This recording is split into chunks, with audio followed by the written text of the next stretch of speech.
മുഖ്യമന്ത്രി കരുണാകരൻ ഇരിക്കുന്ന മുറിയിലേക്ക് കടന്നു വരുന്നത് മൊയ്തു മൗലവി. കരുണാകരൻ ഞെട്ടി. എന്താ മൗലവി, എന്താ കാര്യം? ഒരു ഫോൺ ചെയ്ത് പറഞ്ഞ ഞാൻ അങ്ങോട്ട് വരുമായിരുന്നല്ലോ. അതല്ല കരുണാകരൻ, ഞാൻ ഇവിടെ ഒന്ന് പറയേണ്ട കാര്യമാണ്. അപ്പൊ എന്താന്ന് ചോദിച്ചു. പറഞ്ഞിങ്ങനെ മൗലവിയെ കാണാനില്ല, ഈ കേസ് CBIക്ക് വിടണം എന്ന് റിട്ടേൺ കംപ്ലൈന്റ് കൊടുക്കുകയാണ്.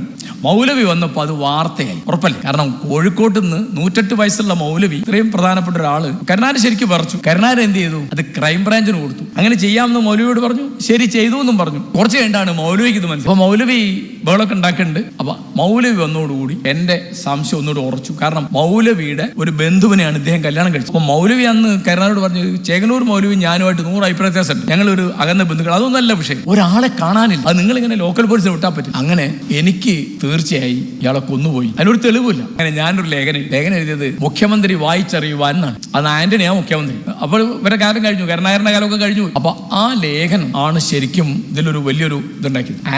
ഞാൻ ആന്റണിക്ക് ഒരു കത്ത് അയച്ചിരുന്നു. ആ കത്തിന് അദ്ദേഹത്തിന് ഒരു മറുപടി കിട്ടിയില്ല. അദ്ദേഹത്തിന്റെ സെക്രട്ടറി പ്രിന്റ് ചെയ്ത് ഒരു മറുപടി അയച്ചു. Your letter dated such and such is forwarded to such and such department.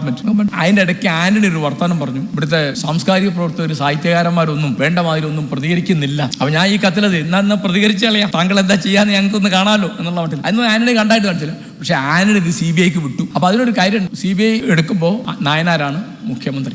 പിന്നെ ഇപ്പോൾ ചുരുക്കി പറയാണ്, ഞാൻ ആ കാലത്ത് ചെയ്ത ഒരു കാര്യം, 100 കാർഡ് മേടിച്ചു, 100 പേർക്ക് കത്തയച്ചു. എല്ലാവർക്കും ഒരു വാചകമാണ് എഴുതിയത് ചേകനൂരിന്റെ കാര്യത്തിൽ. EMSന് കത്ത് കിട്ടിയോടെ മറുപടി അയച്ചു, പ്രിയപ്പെട്ട കാരശ്ശേരി, കത്ത് നന്ദി, മൗലവിയുടെ കാര്യം ഞാൻ മുഖ്യമന്ത്രിക്ക് എഴുതിയിട്ടുണ്ട്. മുഖ്യമന്ത്രി കരുണാകരൻ. അപ്പോ ദിവസം 2-3 ലേഖനം എഴുതുന്ന ആളാണ് EMS. ചിന്തയ്ക്ക് വേണം, ദേശാഭിമാനിക്ക് വേണം, വേറെ പത്രങ്ങൾക്കും വേണം.